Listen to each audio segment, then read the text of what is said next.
دکتۆر مەحموود بەخێر بێن بۆ ئستودیۆی ئەمریکا. زۆر سپاس کاک شاید، زۆر سپاس بۆم دەرفەتە. دکتۆر مەحموود، ڕەنگە باش بێ بۆ دەستپێک ئاماژەیە بدەن بە ڕەوشی ئابووری ئێستای هەرێمی کوردستان. پرسیار ئەوەیە کە ئەوەی کە ئێستا هەرێمی کوردستان ئەزموونی دەکات، ئایا تەنیا هەڵقەیەکە لە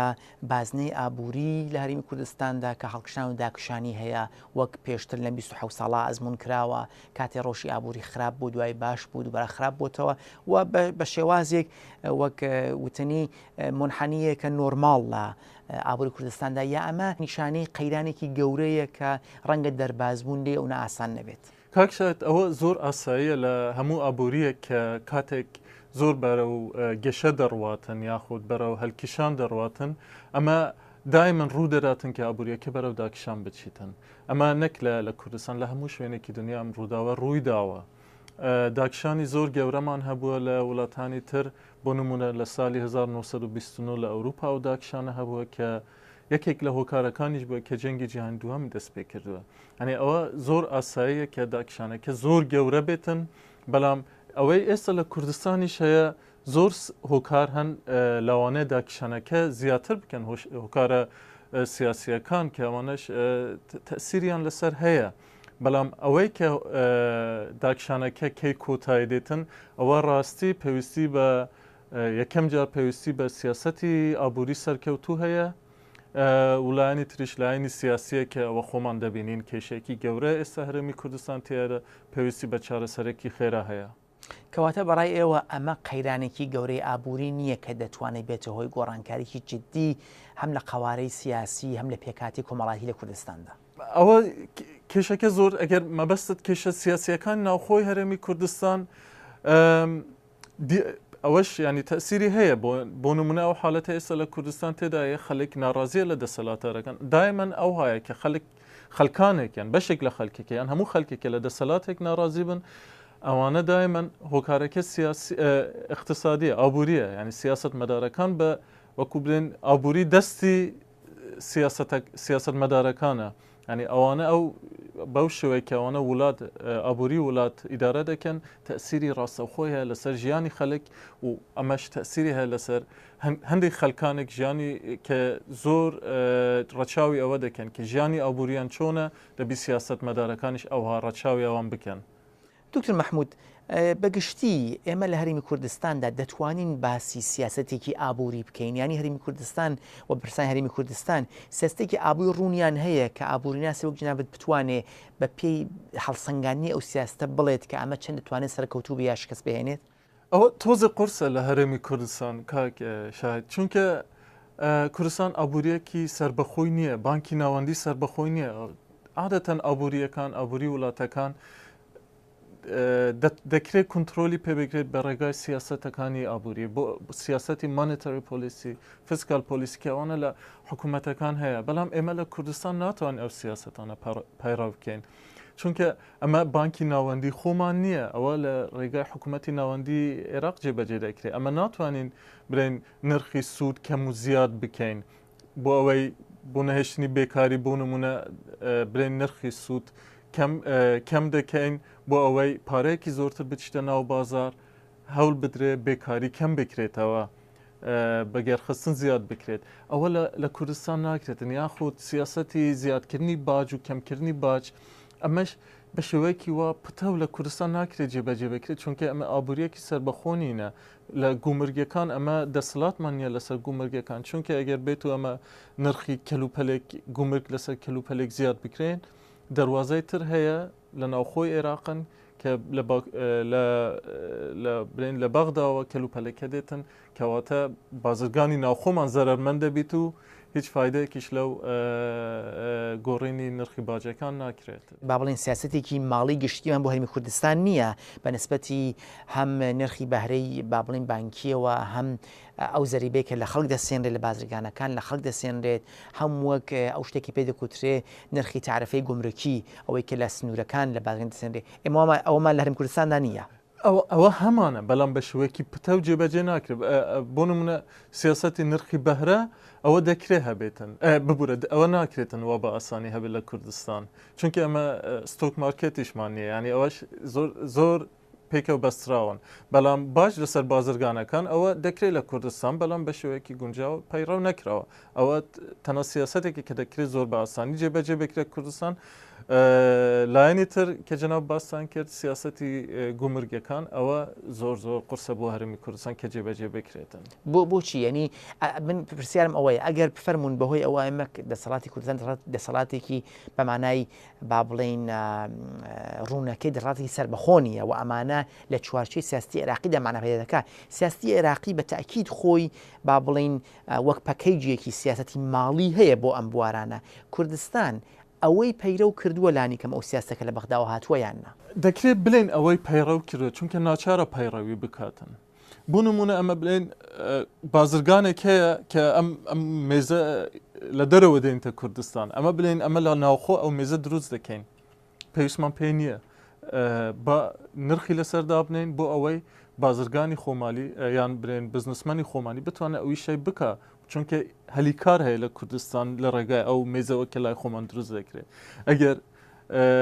هاتو ئەمە گومرگمان لەسەر ئەو کەلوپەلە زیاد کرد ئەوە دەکرێت لە ناوخۆدی بەغدایان لە دەواازەکانی تری عێراقەوە بێتە ناو کوردستان بە نرخێکی زۆر کەم ئەمە یەکەم جار بازرگانەکەمان کە ئەو مێزەی هاوردە دەکرد زەرەر دەکا دواتریش ئەوانەی کەەوە دروست دەکەن ناتوان بەو نرخەی گونجاو بفرۆشن چونکە هەرزانترەکەی هەیە کە لە دەواازەکان تری عێراقەوە هاوردەکراوە یعنی بە ڕای جەنابەت ئەگەر بتوانین بڵێن سیاسەتی ماڵی لە هەرمی کوردستان شکستی هێناوە ئەم شکستیان دەگەڕێتەوە بۆ نەگونجاوی ئەو سیاسەتە ماڵیە کە بەگشتی عێراقەتی دەکرێت یەکێک لە هۆکارەکان ئەوە بێتن بەڵام زۆر هۆکاری تر هەیە ئەمە ناتوانین بەڵام تەنیا بە یەک هۆکار برێن ئەوە یەکێکە لە هۆکارەکانی شکستەکە بەڵام ئەوە بەڕوونی دیارەکە یەکێک لەوانەیە بەشێتر لە سیاستەکە با بڵێن سیاستی وەگەڕخستنە لە ڕێگای دروستکردنی هەل بۆ دروستبوونی کار بۆ ئەوە کە با بڵین لە کۆمەلگادا کار دروست بێت و بە شێوازی ئەو خەڵکەی کە بە تەمەنی کارکردن دەگەن بتوان بچنە سەرکار و خۆشیان بە کارکردن و دواتر بە زەریبەدان کۆمەککەن بە وەگەڕخستنی ئابووری کۆمەلگا کوردستان سیاسەتێکی ڕوونی هەیە بۆ با بڵین وەگەڕخستن و کار دروستکردن بەداخەوە ئەوەی تا ئێستا ڕەچاو دەکرێت ئەمە ناتوانین برێن کە سیاسەتێکی وا سەرکەوتووە بوو کە هەلی کار دروست بکاتن چونکە خەڵک زۆرتر چاویان لەوەیە کە لەناو ببنە کارمەندێک بۆ حکوومەت ئەوجا هەرچی کەرتێک بیتن کەرتەکانی تر بوارێکی وە ئەوها گونجاو نییە بۆ هێزی کار کە لەوێ ئیش بکاتن چونکە یاسای پاراستنی کرێکاریش زۆر وە بە سەرکەوتووی لە هێزی لە کەرتی تایبەت پیادە نەکراوە لەوانەیە یاساکە بێت بەڵام وا جێبەجێ ناکرێتن کرێکار لە کەرتی تایبەت ئاسۆی ڕوون نییە ناتوانێت سوود لە بیمەی کۆمەلایەتی وەربگرێت ناتوانێت سوود لە بیمەی خانەنشینی وەربگرێتن ئەمانە زۆر گرنگم بۆ ئەوەی کەرتی تایبەت هاریکار ببێت لە وەگەرخستنی هێزی کار و ئەمە دەگەڕێتەوە بۆ نەبوونی یاسا لەو بوارانەدا یا با بڵین بۆ جێبەجێنەکردنی ئەو یاسانە کە بە گونجاوی نووسراوە بۆ ئەم بابەتە پەرلەمانی کوردستان لە چەند سال ڕابردوودا ڕیفۆرمی زۆری کرد لە یاساکان زۆر یاسای نوێی دەرکرد ڕیفۆرمی کرد بەڵام وا پێچێ کە جێبەجێکردنی یاساکان ینی شتێکی وا ڕوون نەبووە ینی وا سەرکەوتو نەبوونە یاساکان چەند یاسایەکەم بینیم بە زۆربیان ینی ئەوانەی پەیوەندی بە هێزی کاریان و بەرهێنان هەبووە زۆریان ئەوە نەبوونە کە لە بانکی نێودەوڵەتی ئاماژان پێکراوەیان پێشنیار کراون وڵاتی سەرکەوتوش ینی تەجروبەی سەرکەوتوش هەبووە لەو یاسانە لە وڵاتانی تر بەڵام جێبەجێکردنیان لە کوردستان بە شوەیەکی وە گونجاو نەبووە کارناسانی ئابووری دەڵێن کە لە نووسینی یاسا بۆ سیاسەتی وەبەرهێنان لە هەرمی کوردستاندا ئەو پێشنیارانە و ئستانداردانیش کە بانکی جیهانی پێشنیاری کردووە ڕەچاو کراوە بەڕای ئێوە چەند سیاستی وەرهێن لە هەرمی کوردستانە سەرکەوتوو بووە ئەگەر باسی دانانی یاساکە بکەن کاکشایت وڵات هەبووە زۆر سەرکەوتوو بووە لە جێبەجێکردنی هەمان یاسایی وەکو هەرێمی کوردستان بەڵام ئەوەی لە کوردستان ئەمن ئەوەی کە لە کوردستان ڕوویداوە کو بڵێم وەبەرهێنان ئەمن ناتوان بڵێم ئەوانەیە کە لە کوردستان کراوە هەمووی وەبەرهێنان بووە یعنی جێبەجێکردنی یاساکە لەوانەیە ڕەهەندێکی تری وەرگرت لەوەی کە ئامانجەکەی بوو بێتن. بەڵام دەکوترێت کە هەرمی کوردستان بەهۆی ئەو زەریبەکەمەوە کە دایناوە بەرهێنان و هەوڵدان بۆ وەرگردنی با بڵین سەرمایە و پارە لە دەرەوەی وڵاتەوە شرایط هەلومەرجێکی گونجاوی بووە. ئەی بۆ نەیتوانیوە جگە لە زیاتر ئەوەی کە دەبینرێدانی کەم وەک ڕخنەگران دەڵێن جگە لە بواری دروستکردنی خانوبەرە کە ئەوەش دەگەڕێتەوە بۆ با بڵین بەشی خزمەتگوزاری سەرکەوتوو نەبووە لە ڕاکێشانی ئەو کۆمپانیە چکولانەی کە دەتوانن و بەرهێنان بکەن و ئیش دروست بکەن. کاکشایت دروستکردنی خانوو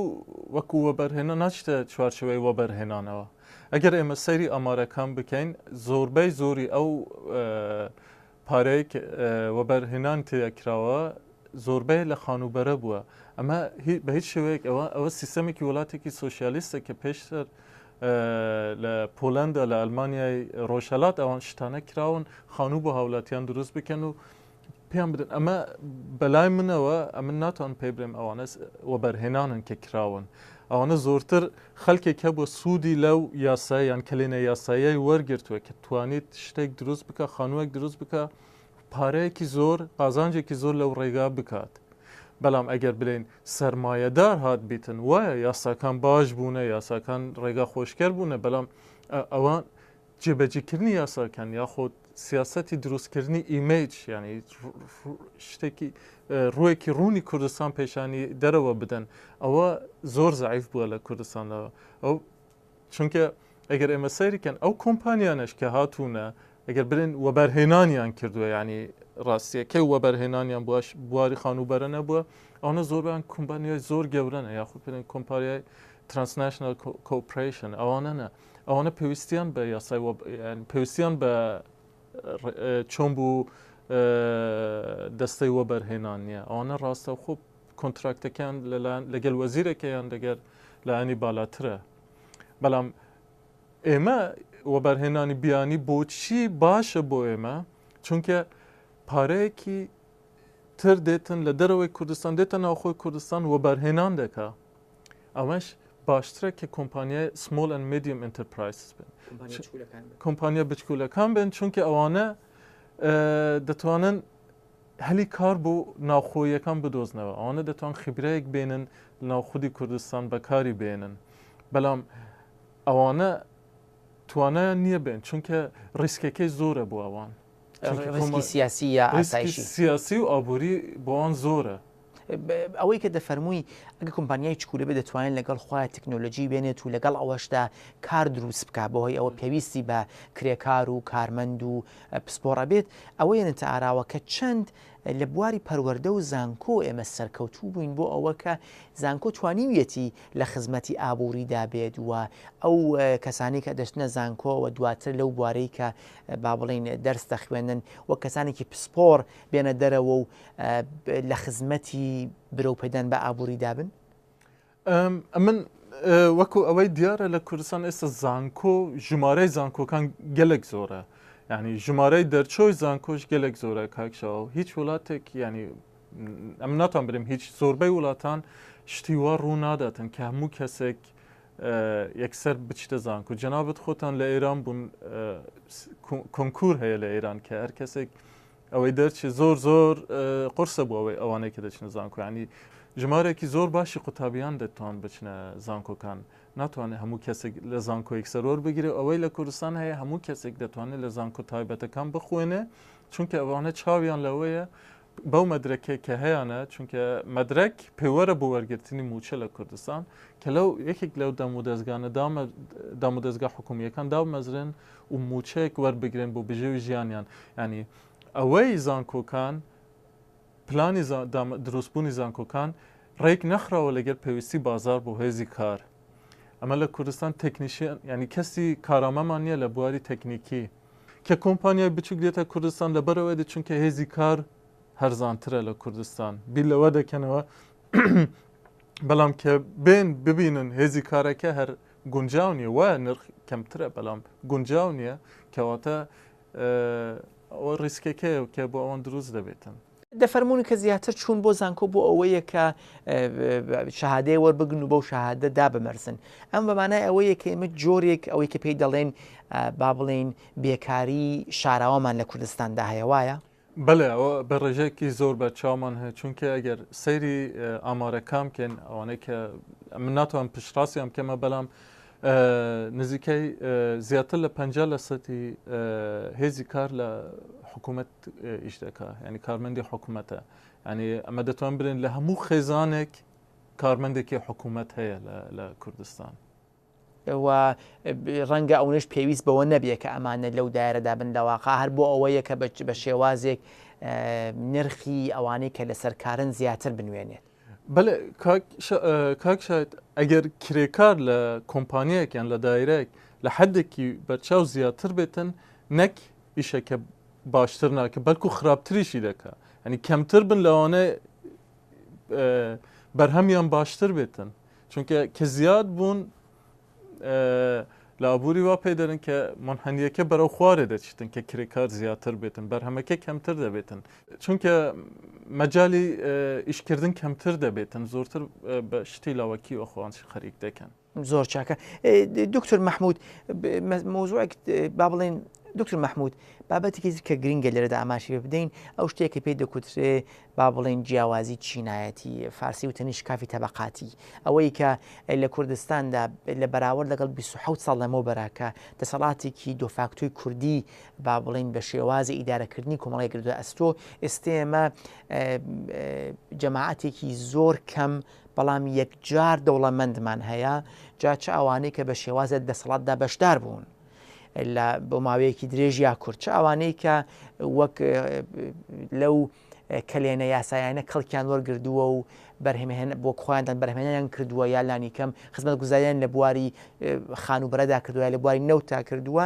کە زۆر دەوڵەمەندن بێ حەساب پارەیان هەیە و کۆمەڵێکی زۆر خەڵکی هەژار و فەقیر کە تەنانەت بۆ گیرروگرفتیان ئەوەیە کە چۆن شەوخۆیان تێر بکەن نانی شەویان نییە. وا دیارەکەیتر ئێمە ناتوانین قسەی چینی مامناوەند بکەین کە بۆ دروستکردنی کۆمەلگایکی پێشکەوتو مەرجی سەرەکین. چۆن ئەم جیاوازی و گەپە گەورەی نێوانی با بڵێن کۆمەڵێکی کەم لە دەوڵەمەندەکان و چینێکی زۆری هەژار دەتوانێت لە درێژای خۆیدا با بڵێن بەگشتی لە بواری ئابووری و کۆمەلگاکە تێک ببات. کاک شاید ئەمە پێشتر باسمان کرد کە حکوومەت دەتوانێت سیاسەتی باج تحکمی پێ بکە دەتوانێت سەقامگیری ئابووری دروست بکە بە سیاسەتی باش لەسەر بازرگانەکان لەسەر کۆمپانیانە و بەرهێنان دەکەن خانوبەرە دروست دەکەن لە هەرێمی کوردستان دەتوان باجێکیان لەسەر دابنێن ئەوە لە زۆربەی وڵاتان هەیە سیستەمەکە پرۆگرسیڤە ینی کە زۆرتر پارەیەکی زۆرتر وەربگرێت بە ئەوی باجێکی زۆرتریان لێ وەربگرێتن ئەو باجە کە لەوان وەردەگرێتن هەوڵ بدرێتن لە ناو خودی وڵاتدا بەکاریان بێنن بۆ دروستکردنی خزمەت گوزاری بەڵام ئەوە بە شێوەیەکی ڕوون بێتن بۆ ئەوەی کە باجەکەش دەدات بۆی دیار بێتن کە ئەو باجە بە چی بەکارهێنراوە بۆچی باجی لێ وەردەگرن چونکە ئەمە ناکرێتن لایەنێک بتوانێتن سوود لەو زەویە کشت و کالیای کوردستان وەربێت کە مافی هەموو کەسێکە بەکاری ئەو بارانەیە کردێکی مافی هەموو کەسێکیان ئەو زەویە کشت و کالیە مافی وڵاتێکە ینی مافی خەڵکێکە ناکرێتن تەنها لایەنێک بەکاری بێنێت بۆ خۆی وەکو خانووەکی لێ دروست بکە ویلاک دروست بکاتن ئەمە دەبی زەریبای لەسەر بێتن شاید ئەوە چونکە ئەوە زەویەکی کشت و کالی داگیر کردووە یەکەم جار خۆی پارەیەکی زۆریە ئەو پارەیە بەکاردێنێت بۆ خوشکگەزارانی خۆی ینی وەکو کالایەکی لوکسە بەڵام ئەو زەویە دەکرا فایدەیەکی هەبی بۆ خەڵکێکی زۆر بەرهەمێک دروست بکاتن ینی ڕێگا لە هاوردە بگرێتن کەواتە دەبێ ئەوانە لە هەموو شوێنێکی دنیا زەوی کشت و کالی بۆ نمونە دەبی زەریبەیەکی زۆری لەسەر بێت کە بەکاربێنێت بۆ کالایەکی لوکس یاخۆ هاوردەکردنی کالای لوکس لە کوردستان دەبی ئەوەش زەریبەیەکی لەسەر بێ بۆ نمونە ئەمە بین نمونەیەک بێنم ئۆتۆمۆبیلێکی فێراری ئیمپۆرت بکەین یاخۆت دەستگایەکی سیتیسکەنێک هاوردە بکەین زەریبای هەردووکیان وەکو یەکە چون هەرچەندە جیاوازیەکان ئەگەر سەریکەن پارەیەکی ئەو کالاکی لوکسە کالای لوکس دایمەن زەریبەکەی زۆر زیاترە لەوانە 150 بیتن بەڵام کالا تەندروستیەکە دیسان زەریبەکەی یان گومرگەکەی وەکوەکە ئەمانە ئەگەر بە شێوەیەکی ڕێک ئەنجام بدرێن دەتوان ڕێگر بن لە دروستبوونی ئەم جیاوازی کۆمەلایەتیە ئەوە جیاوازی کۆمەلاتی لە هەموو وڵاتی کێشێکی گەورە یعنی ئەو وڵاتانەیە کە زۆر کەمیشە وەکو وڵاتە ئسکاندیناڤیەکان بەڵام دیسانیش هەر دایمەن ئاماژە پێدەکەن و حەز دەکەن کەمتریشیکەن لەگەڵ ئەوەی بەڕێزت ئاماژە دەدەی بە هەندێک چاکسازی و هەنگاوی پێویست لە بواری ئەو سیاستانەوە کە پەیوەندی هەیە بە گومرک و تعرفەی گومرکی و زەریبە و باج لەسەر خەڵک پرسیار ئەوەیە کە چی با بڵێن لە کوردستاندا چه فرسەد و ئیمکانێک هەیە بۆ چاکسازی لە بواری ئابووریەوە هەندێک دەڵێن بوونی نەوتەکە بووەتە هۆی ئەوە کە ئێمە ئابووریکی نەوتیمان هەبێ و ئابووری نەوتی چون بەسراوەتەوە بە کێشە ناوچەیەکانەوە لە درێژخایەندا ناتوانێت گرفتەکانی ئێمە چارەسەر بکە کاتێک کێشەی سیاسیمان نەبێ نەوتمان بۆ فرۆشتن هەیە کاتێک کێشەی سیاسی بێت نەوتەکە بفرۆشین بەڕێز دەگەرگەرەکەت بێ تیش قامک با بڵێن ئاماژە بدەیت بە یەک لەو بوارانە کە دەتوانێت وەک دەستپێکێک بۆ کردنەوەیەکی ئابووری چاوی لێ بکەی ئەوە بواری کشت و کاڵە بواری بازرگانی لەگەڵ دەرەوەیە بواری باڵم بەرهەمهێنانی پیشەیە چ بوارێکە زیاتر بڕێجەناب کاکشایت چەند جارێک کراوە مەسن لە کوردستان گوتوانەمە پایلت پرۆژێکمان هەیە لە سێ بوار ئەم جێم لێ بووە ینی کشت و کاڵ و پیشەسازی و گەشت و گوزار بەڵام بەڕای من دەبێ ئەو بوارە زۆر گشتگیرتر بێتن ئەمە نابێ تەنها ڕوومان لە بوارێک بیتن کەرتێکی ئابووری بیتن ینی باشتر وە هەموو کەرتەکان پێکەوە چاویان لێ بکەن بزان ینی کەرتەکان جیاواز بن هەموو کەرتەکان بن بۆ ئەمە ئابووری جیاوازمان هەبێت ینی هەموو کەرتەکان پێش بخرێن چونکە ئەمە دەتوان پیشەسازی و بە پێش بخەین ئەمە دەتوان گەشت و کوزار سوود لە گەشت و کوزار وەربگرین ئەمە دەتوان سوود لە بازرگانی وەربگرین ئەمە دەتوان ینی زۆر شتی تر هەیە لە کوردستان کە ڕێگا هەیە ئەگەر مانەوەی باسکەن ینی زۆر شتەنە کە دەکرێت یان کەرتی خزمەت گوزاری بۆ من ئەوەی لە سەرکەوتوو بووە لە کوردستان کەرتی خزمەت گوزاری بووە بۆ نمونە لە هێلی موبایل ئەوەنە زۆر سەرکەوتوو بوونە چونکە ئاسیا و کۆڕێک یەکەم و دووەمی سەر ئاستی عێراقن ئەوانە ینی بە کەرتی تایبەتی نمونەی سەرکەوتوو کەرتی تایبەت بوونە کەواتە لە کوردستان ئیمکان هەیە کەرتەکان و پێش بێخن و باشتریشە کەرتەکان زۆر کەرت بن نەک ئەمە تەرکیز لەسەر یەک کەرتیان دوو کەرت بکەین زۆر چاکە دکتور مەحموود ئەی بەنسبەتی بەگشتی وەختی دەڵێن لە کوردستاندا زۆر ئیمکان هەیە بۆ پێشکەوتن و سیاسەتی با بڵێن لانیکەم لەسەر کاغەزدا یاسای باشیش نووسراوە کەواتە سەرنەکەوتنی ئەم جێبەجێنەکردنی بە شێوازی گونجاو ئەو گرفت ئەو قەیرانە گەورەکە هەیە ئەوەی کەیسە دەکوترێ هەرێمی کوردستان نزیگە 26 میلیارد دلار قەرزارە کە لەم 26 میلیارد دلارە 8 میلیارد دلاری موچەی فەرمانبەرانە ئەم بانای ئەوەیە کە ئێمە لەگەڵ گەندەڵیەکی ڕێکخراوەیی و جددی لە دەسەڵات ڕوبەڕووین یاننا کاکشایت ئەوەی گەندەلی لە کوردستان هەیە ینی هەموو کەس ئاماژە پێوە دەکات و هەموو کەسیش ڕازیە لەسەرەوەی ینی کەس نییە کە برێ گەندەلی لە کوردستان نییە ئەمە کێشەیەکێک کە هەموو کەسمان دەزانین هەیە ئەو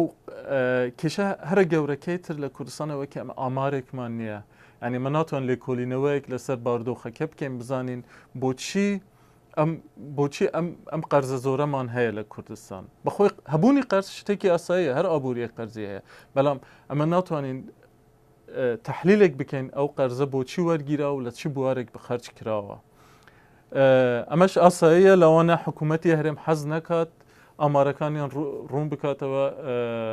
وەکو بڵێن داتاکانیان پێشکەشی عێراق بکاتن ئەوە لانی عێراقیشەوە بزەبت هەر وایە ئەوانش داتایەکی ڕوونیان نییە کە پێشکەشی حکوومەتی هەرێم بکەن دکتور مەحموود بەڕێزت وەک ئابووری ناسێک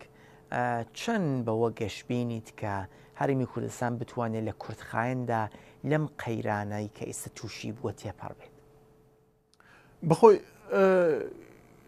ئەمە هەموو کاتێک دەکرێت کە حکوومەتێک بیر لە سیاستێک بکاتەوە، پلانێکی هەبێت، پلان BC هەبێتن. حکوومەتی خۆشمان دەبی ئابووریناسی وای هەبێت کە لەم حالەتەدا بتوانێت پلانێک دابنێتن. ئەمەش زۆرتر سەرکەوتوو دەبێت بە هەبوونی داتا و زانیاری. داتا و زانیاریەکان بەکاربێنن بۆ دۆزینەوەی خەلەلەکان، خەلەلەکە لەکوێ بووە، ئەمە چۆن بتوانین ئەوەی کە ڕووی داوە دووبارە نەبێتەوە، یان بتوان لەو فرسەتانێکە باشترین ئیستیفادە بکەین. ئەوە دەکرێت بە ڕێگای سنتەری لێکۆلینەوە یان ڕێگای زانگۆکان کە شتێکی وا پێشکەش بکەن لە ڕێگای کۆنفرانسەکان یان تینک تانکەکان بتوانن پێشنیاریان هەبێ بۆ حکوومەتیان بۆ شارەزاکان. چونکە حکوومەتی خۆشمان کە بڵێن زۆر شارەزا و خەبیری هەیە یان کارمەندی هەیە، ئەوانش دەبی بیر لەوە بکەنەوە کە بیر لە ڕێگە چارەیەک بکەنەوە. دکتور مەحموود، چەند ئەو پەتانسیەلە دەبینی لە دەسەڵاتی هەرێمی کوردستاندا ئێستا کە بتوانێ لەو با بڵین لەو پێشنیارانە کە ڕەنگە بتوانێ لە وڵاتانی تر یا لە بانکی جیهانی وەری بگرێت بۆ گۆڕانکاریەکی جددی ئابووری کەڵک وەربگرێت و چەند پێ دوایەکە ئەو ئێرادە هەیە لەو دەسەڵاتەدا، یعنی ئەو قەیرانە ئابووریە بتوانێ ئەو ئێرادە تەحمیل بکات بە دەسەڵاتی سیاسیدا کە بە شێوەیەکی جددی هەنگاو هەڵبگرێت بۆ چارەسەرکردنی قەیرانە سیاسەکانی بۆ باشکردنی بواری ئابووری. بە بڕوای من چەندین جار ینی ئەوەی لە حکوومەت هێرم ڕێگە دراوە بە بانکی نێودەوڵەتی بە کۆمپانیای ئابووری یان بڵێن ئەوانەی کۆمپانیا کە لێکۆڵینەوەی ئابووری دەکەن، چەندین کۆمپانیا هاتوونە، چەندین ئینستیتوتی گەورەی جیهانی هاتوونە ڕێگام پێدراوە کە کار بکەن لە پێشخستن یان دۆزینەوە ڕێگا چارەیەک. بەڵام تا چەند سەرکەوتوو دەبن من ناتوانم بڵێم کە ئەوە ممکنە، بەڵام غیر ممکنە بۆ برم ناتوان برم کە ئەو غیر ممکنە، بەڵام ڕێگا هەیە، بەڵام ئەو پێویستی بە هاوکاریەکی دوولایەنە هەیە. لەلایەنی حکوومەتیشەوە دەبێت هاوکاریان بکرێتن ڕەچاوی ئەو پێشنیارانە بکەن کە ئەوانە پێیان دەدرێت.